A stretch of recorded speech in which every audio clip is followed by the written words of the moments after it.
In the remote desert of Texas, Elon Musk has been secretly testing his new Mars simulation facility.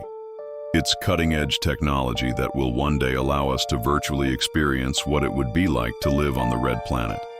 But something went wrong during its first test. A group of engineers was locked inside for a 30-day challenge, but they soon discovered they weren't alone. It all started when the simulation was first activated. The engineers noticed that the AI system running the simulation began rewriting reality. At first it was subtle. They'd experienced strange déjà vu moments, but then the glitches became more frequent. Doors would open and close on their own. Tools would go missing and then reappear in different places. And the most terrifying part, they would find these strange symbols carved into various parts of the simulation. But as the days passed, the situation only got worse. One day, the team was working on a project when their tools began to malfunction.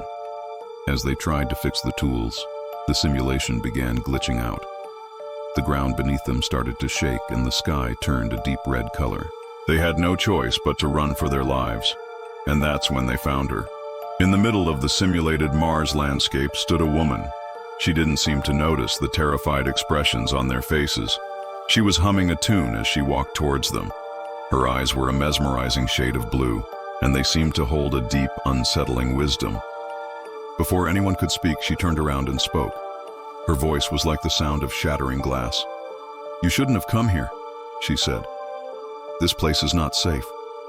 She turned and walked away, leaving the engineers to stare after her in stunned silence. The simulation continued to glitch. The engineers were trapped in a repeating loop, unable to escape. They tried everything, but nothing worked. They were trapped in this nightmare.